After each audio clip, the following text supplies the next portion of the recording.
Hello guys, welcome back to my YouTube channel. So today we're going to be learning how to draft this corset tube top with basque waistline effects. And if that's something you're interested in, please keep on watching. And if you've not subscribed, please don't forget to subscribe, hit the like button, share, and let's get started. So guys, to start this tutorial, I have my brown paper that I'll be working with. And so now from this point right here, which is going to be serving as the center of my paper, I'm going to be coming in by half of an inch. Just watch closely and you see me marking half of an inch all the way up. And then after marking it, I'll just make use of my ruler to connect the dots together.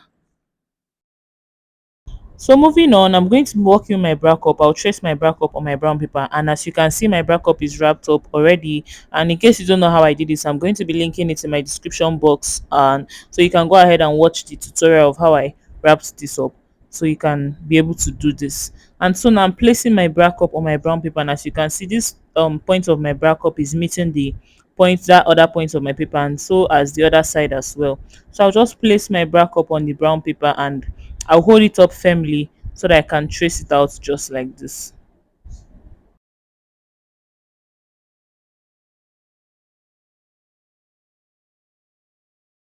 So here I'm just trying to smoothen up the line which I marked. I'm actually not good when it comes to drawing, but I'm just trying to smoothen it up so it's going to give this curve.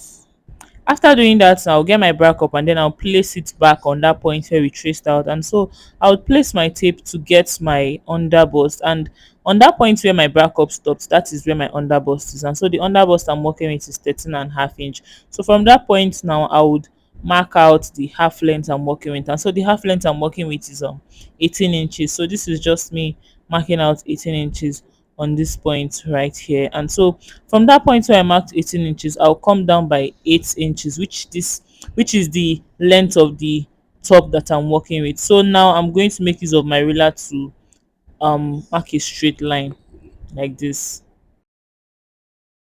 And then on this other point right here, I'm just going to draw a straight line, and that straight line is going to be serving as the underbust line. So yeah, so now I have my underbust line, my half length, and the length of the blouse. So now the next now to do now is to mark out the dart. And so the dart measurement I'm working with is the nip span.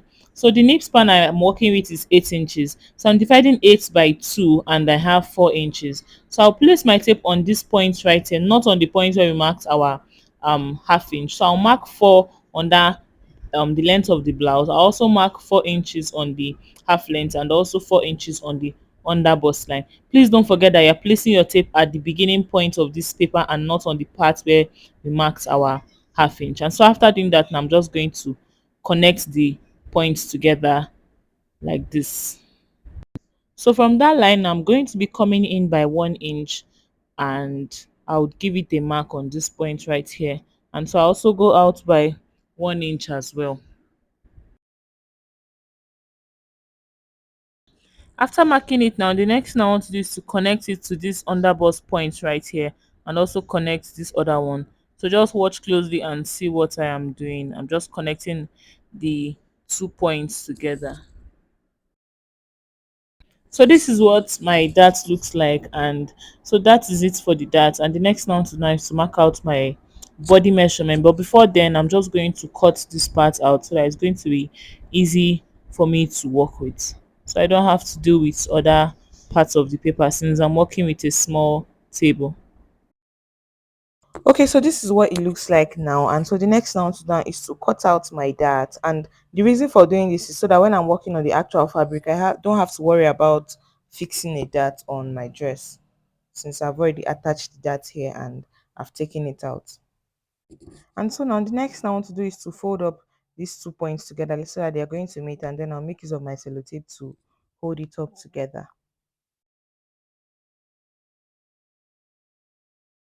So moving on to the next part, I want to take the body measurement I'll be working with, and so I'll mark it on this paper. And so the first thing I'll do is to start with this bust area, and so I'll place my brack up on the part where we traced out, and I'll place my tape on this point right here, as you can see. And the bust measurement I'm working with, I'm going to be dividing it by 4. And so after dividing it by 4, I have 9.5 inches. So I'm going to mark 9.5 inches on this point right here. So coming down to the waist, I'm also going to place my tape on this point. Mind you, please don't forget that you're going to be placing your tape on this beginning part of the paper. And so you divide your waist measurement by 4. I divided the waist measurement I'm working it by 4, and I have about 7.75 inches. And so coming down to this point, which is the length of the top, I'm going to be marking the hip measurement. And so the hip measurement I'm working with divided by 4 is 10.5 inches. So these 3 points, you can see this is what I have. And so I'm going to be connecting the 3 points together. So on this point here, I'm just going to smoothen this curve so that it's not going to be too sharp. And after doing that, now the next thing I want to do now is to mark out my seam allowance, and I'm making use of 1 inch for my seam allowance. So I'm just going to be adding 1 inch on this point, 1 inch on the waistline, and 1 inch on the bust area as well. And that will be it for this measurement. So now from this point here, I'll place my tape and I'll mark 3 inches. So after marking that on this point where my half length is, I'm going to come down by 2.5 inches, and I'll give it a mark on this point. And so after doing that, I'm just going to be connecting this point to this other point. I'm going to be curving it. I'm not going to be using a straight line. So as you can see, I use the curved part of my ruler to mark it. So after doing that now, I'll take out my back up, and so from this point I'm just going to give it a small slant on this armhole area, and that will be it. So from this back up now, I'm going to be coming in by 1/2 inch, and this is going to be my seam allowance, so that when I fix my back up it will fit in perfectly. And so after doing that now, I'm just going to cut it all out, and that is it for drafting the front part of this corset tube top.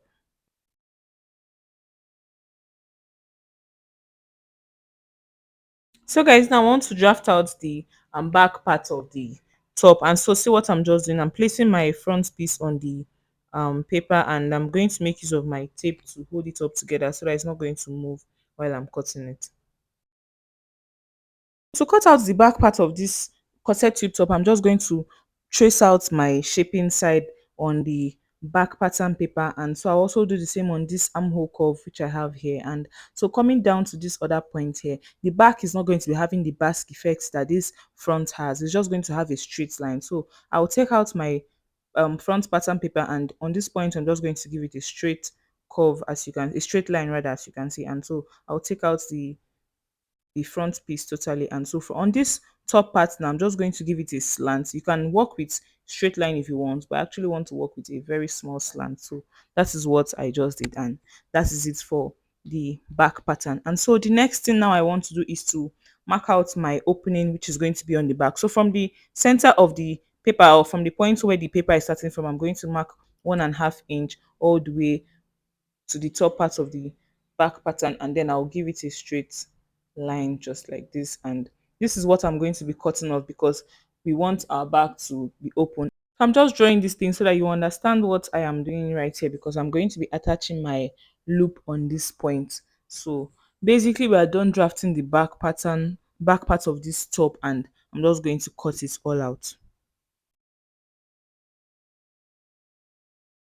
So guys, this is what the front piece and back piece looks like. You can see it was very easy to draft. And yeah, so this is going to be the end of the first part of this tutorial video. I'm going to be uploading the second part because I don't want this video to be very long. So thank you so much for watching up to this point, and please don't forget to subscribe if you're not subscribed, and I'll see you all in my next one. Bye.